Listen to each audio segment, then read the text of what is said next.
On this vote, the yeas are 51, the nays are 47. The joint resolution is passed. Thanks.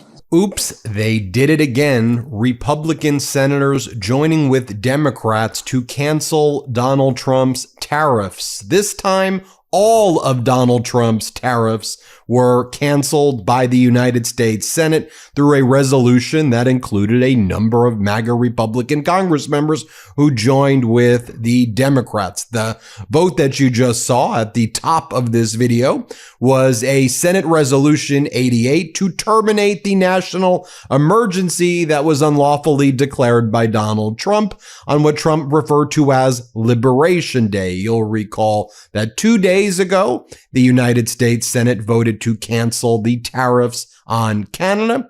3 days ago, the United States Senate voted to cancel all of the tariffs against Brazil. 50% tariffs on Brazil, as it is absolutely crushing consumers. It's causing inflation to surge, and it is significantly harming businesses. Once again, for the third time this week, this rebuke of Trump's tariffs was a 51-47 vote today.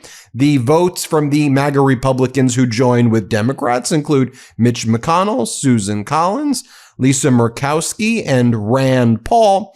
But it should be noted, as Manu Raju points out, that in the House of Representatives, who, by the way, are still on vacation, MAGA Mike sent them home, said, do not come to Washington, D.C. Stay away. Do not even speak to Democrats, yet alone negotiate with Democrats. The House under MAGA Mike previously passed a resolution stating that Congress should no longer have the power under Article 1 regarding tariffs, and that anything that Trump does with tariffs, Congress in the House is not allowed to vote on it. So in other words, the Senate's vote to cancel Trump's tariffs against the world, you saw how they progressed. They went Brazil, then Canada, then everywhere in the world.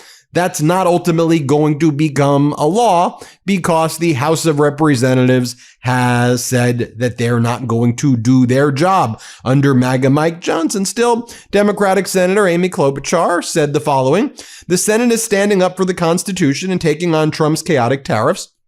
This week, we've passed bills to yesterday, overturn Trump's across-the-board tariffs on Trump's liquidation day, what Trump called Liberation Day. 2 days ago, overturn the tariffs on Canada. 3 days ago, on Tuesday, overturn the tariffs on Brazil. Now, Donald Trump's trade war against the world has been absolutely devastating to construction workers, manufacturers, farmers, consumers, everyone in the United States, perhaps other than maybe some of his oligarch billionaire friends and Donald Trump, as Trump has cashed in on multiple quid pro quos to enrich his family.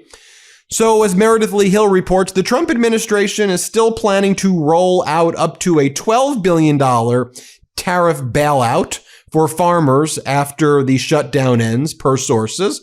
But farm state Republicans are saying the damage is already done.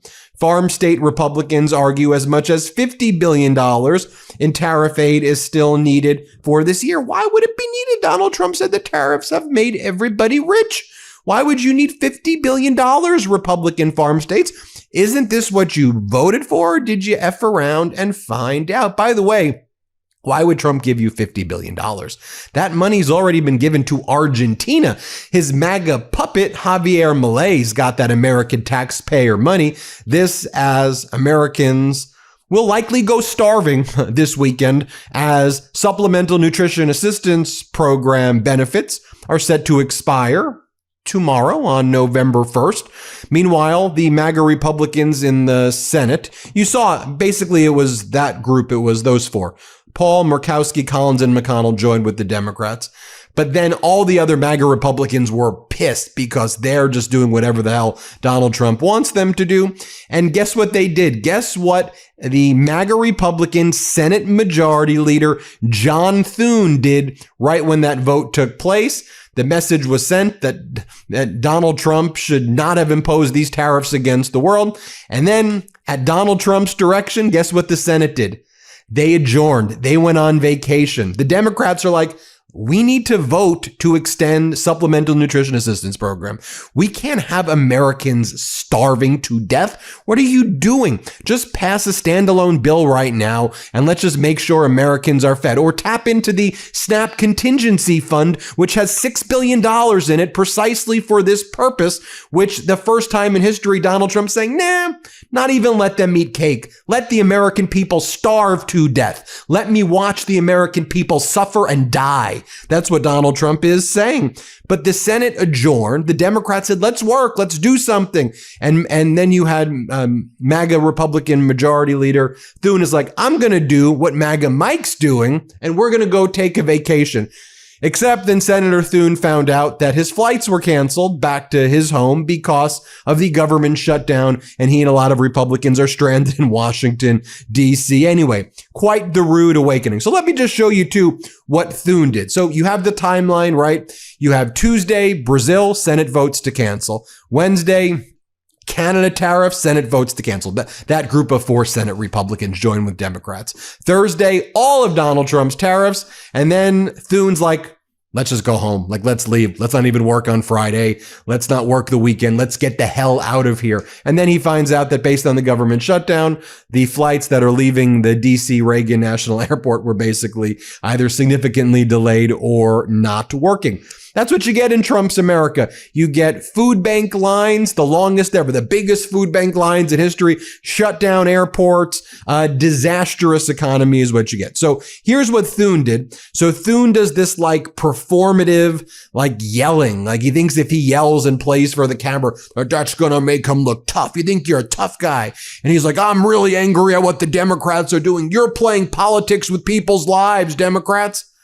Y'all are the ones who are canceling 20 million people's health care, MAGA Republicans and Donald Trump. Y'all are the ones in the disastrous budget bill who cut $200 billion from rural hospital. You basically gutted all of Medicaid. You took away, $186 billion, as I said, for SNAP. You're the one who are not extending the Affordable Care Act subsidies so you can help your billionaires get even richer and have bigger tax cuts. You're the ones who are not touching the contingency fund for SNAP to help feed people. So you want Americans to starve. But here he is, Thune, yelling and screaming. Oh, that makes you a tough guy if you yell, Thune. Here, play this clip. And we've tried to do that 13 times. You voted no 13 times. This isn't a political game. These are real people's lives that we're talking about. By the way, I liked Democratic leader Chuck Schumer's post right here. He goes, Trump's delusion is unbelievable. He starts a trade war against China, creates a giant mess for American businesses, consumers and farmers suffer, and now he's trying to celebrate with MAGA Republicans how he cleaned up the very same mess that he created in the first place, all while not fixing actual problems we face with China and giving away our critical national security protections. Trump has folded on China. Don't believe his bullshit. And that's true. Just follow the facts right there, right? In 2024, the United States was importing, or China was exporting, 27 million metric tons of soybeans, right? 27 million metric tons of soybeans. Now, Donald Trump is agreeing that we will only take in 25 million metric tons of soybeans for our farmers. So a significantly less amount of soybeans. So that's part of your deal. And under former President Biden, China was sending us rare earth elements. There wasn't like export controls in place. Then when Trump declared a trade war against the world, China imposed serious export controls on rare earth elements, and then accelerated those export controls last month. So China's agreed that on a year-to-year basis, it will evaluate its export controls. There's no guarantee it will continue to send rare earth elements here. And every year, America has to beg China. So we haven't addressed rare earths in any significant way. We're going to bring in less soybeans, and American farmers are already going bankrupt. We gave up the tariffs against China that Trump imposed, and we gave them semiconductor technology that they needed to further expand. So what? What the hell happened? Here you have Senator Thune, though, going to the floor of the Senate, and he goes, Republicans are brimming with health care ideas. Here, play this clip. We need Democrats to reopen the government so that work can start. Republicans are brimming over with healthcare ideas. So when you watch the Trump administration's actions in regards to the climate, doesn't it feel like these people are like working for the oil and coal companies? Well, I've got some news for you. I wanted to take a minute to share this data with you because it kind of explains everything. More than 40 members of Trump's administration have direct ties to oil, gas, or coal companies. Let that sink in for a second. 40 people who once worked for or represented fossil fuel giants are now writing America's energy and climate policy. A new analysis from Public Citizen and the Revolving Door Project exposes just how deep this capture runs. Across the White House, the EPA, and the Departments of Energy and Interior, the report found 111 fossil fuel insiders and renewable energy opponents. 43 of them previously drew paychecks from the very industries they're now supposed to regulate. Energy Secretary Chris Wright used to run a fracking company. The head of the Department of Energy's Renewable Office, the one that told employees not to use the words climate change, is a former fracking executive. Even senior White House policy advisors come straight from oil giants like Shell. And it doesn't stop there. The Interior Department alone counts 32 officials with fossil fuel ties, including Secretary Doug Burgum, who personally profits from oil leases to Continental Resources, a company run by one of Trump's biggest donors. This is not a government serving the American people. It is an oil and gas boardroom with taxpayer-funded nameplates. These officials aren't just making policy either. They are dismantling decades of environmental protections while cashing in for their industry allies. And that big Trump GOP bill that opened public lands to drilling and mining, it also gutted renewable energy incentives and launched an all-out war on climate science itself. And while the planet burns, fossil fuel donors poured nearly $100 million into Trump's campaign. Do you see what's happening here? Experts say it's the most compromised energy apparatus in modern American history, and the administration is not even pretending to hide it. As one researcher put it, quote, "There is no shame, they are proud of it." The fossil fuel industry hasn't just lobbied this White House, it is this White House. We need to stay loud about these issues, so let's make some noise. Let me know what you think about this in the comments right now. Ben, back to you. And then I just want to share this with you as well. You have Democratic Senator Jackie Rosen. She objects because Thune, after the Senate, those 4 Republicans voted with Democrats. This is where I want you to watch this so I can show you the receipts. So Thune adjourns the Senate. He goes, "We're going home. We're not working Friday. We're not working this weekend. We're done. We're done working." And then the Democrat says, "No, let's work. What are you talking about? Let's vote to give people SNAP." I want you to watch this exchange. It's very, very, very important. Here, play this clip. Mr. President, I ask unanimous consent that when the Senate completes its business today, it stand adjourned until 3 p.m. on Monday, November the 3rd, that following the prayer and pledge, the general proceedings be approved today, the morning hour be deemed expired, the time for the 2 leaders will be reserved for their use later in the day, and the Senate be in a period of morning business with senators permitted to speak therein for up to 10 minutes each.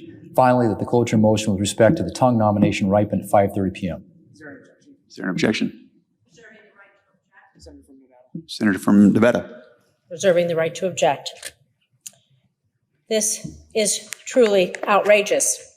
After doing absolutely nothing all year to prevent a massive spike in healthcare costs, Senate Republicans now want to go home for yet another weekend and do nothing, just like the House Republicans have been doing for the past month, while families find out how much their healthcare costs are going up for the next year.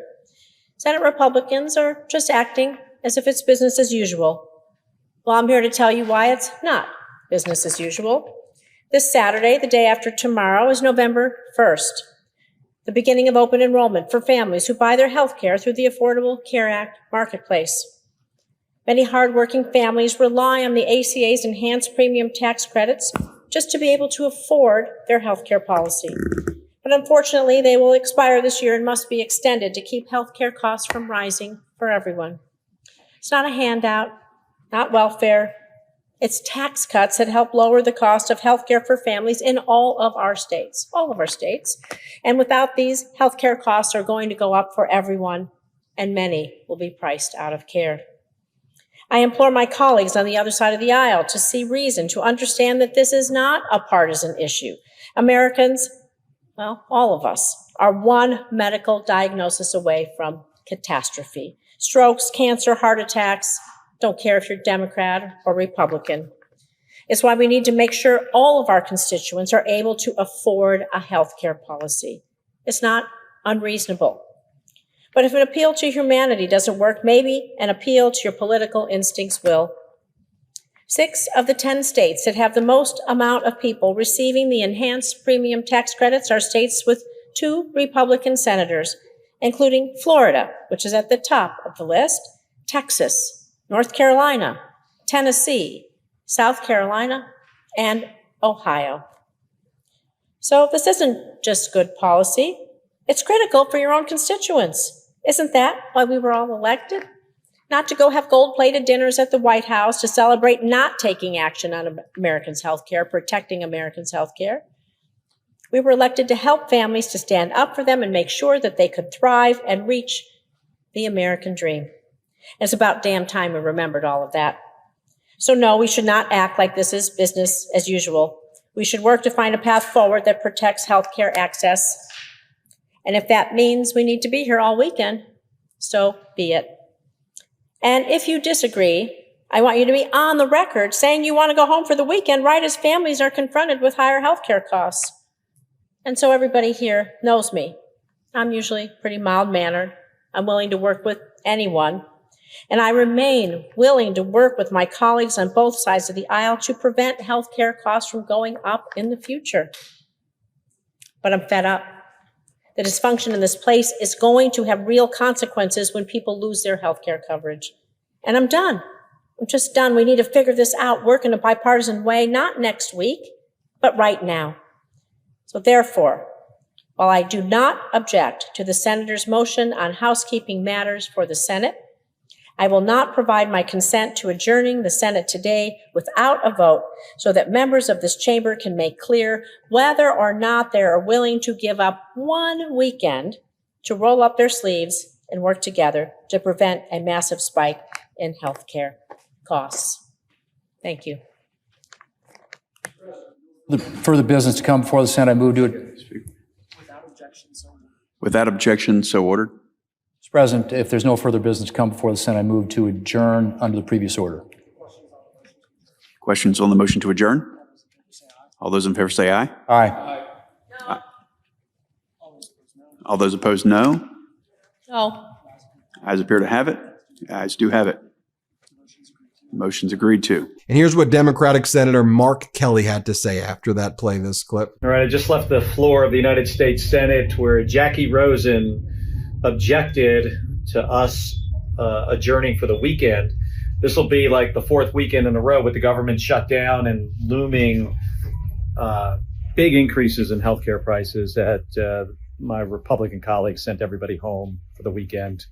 I'll be here again in Washington negotiating with who I can about how do we fix the healthcare premium issue and get the government back open. And then you still had some hearings in the Senate yesterday and the day before, where Donald Trump's nominee to be the top agriculture negotiator went before the United States Senate, and Democratic Senator Cortez Masto cross-examined this individual who Donald Trump wanted to appoint as the top agriculture negotiator. Here, play this clip. Because of the 50% tariffs that this administration has put on Brazil, we are seeing an increase in coffee. It's 40% higher than it was a year ago.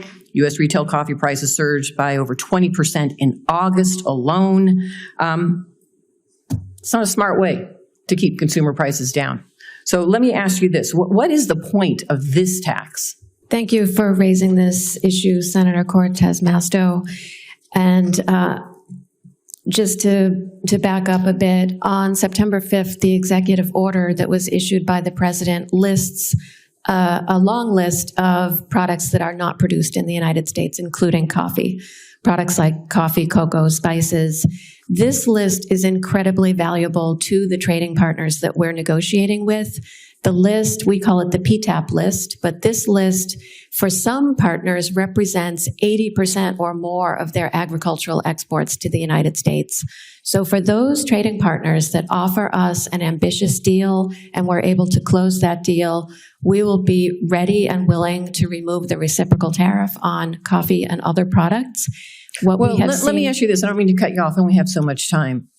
This is my concern. How long does it take to negotiate a trade deal? USMCA took over 2 or 3 years.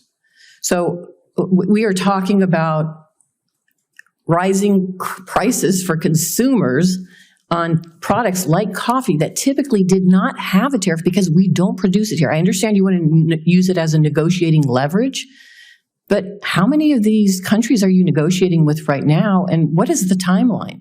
And can I say, shouldn't there be certain commodities like coffee, which we do not manufacture in abundance here, that the American public doesn't have to be part of leverage in the cost that they're paying at the expense of a decision made by this administration? And Democratic Senator Elizabeth Warren cross-examined her as well. Watch this exchange. Play this clip. It's an easy question. I'm asking you if you agree with American soybean farmers themselves, whose interests you are supposed to represent in this job, and they are ringing the alarm about their own economic livelihoods. Surging farm bankruptcies, soybean farmers losing access to key markets when we prop up these competitors. So I just don't understand. If you can't acknowledge that there is a problem here, how do you represent American soybean farmers? Thank you, Senator Warren. And in my role as the Assistant USTR for Agriculture, and if confirmed as the Chief Agricultural Negotiator, I will have the interests of U.S. farmers and ranchers. Can you acknowledge that there is a serious problem right now for those soybean farmers? Our current negotiations are making good on the promise to U.S. farmers and ranchers to reset our trade relationships. So I'm sorry, you can't even acknowledge that our American soybean farmers are having trouble right now? Is that what you're telling me? Oh, you're just going to sit there and say, nope, we're working. China's weaponization of agriculture has absolutely harmed U.S. soybean farmers. And so farmers are in trouble because China quit buying from them. Because who is China buying from right now? What's that country? China is purchasing what from country every is country China buying except the United soybeans from States right now? What's the name of that country? China Dr. purchases Callahan, many what is the name of the country China is buying soybeans from right now? China is purchasing Latin American soybeans. As of this morning, what is they the are name of purchasing the U.S. particular soybeans country as well. they are buying soybeans from? If you can't answer that question, I don't see how you can represent American soybean farmers. So that's what's going on in the Senate. We'll keep you posted every step of the way, but want to keep you apprised, and show you the receipts and show you the videos so you can see for yourself. I think we all should just see for ourselves what's really going on here. Tell me what you think. Hit subscribe. Let's get to 6 million subscribers, and thanks so much for watching. Want to stay plugged in? Become a subscriber to our Substack at MeidasPlus.com. You'll get daily recaps from Ron Filipkowski, ad-free episodes of our podcast, and more exclusive content only available at MeidasPlus.com.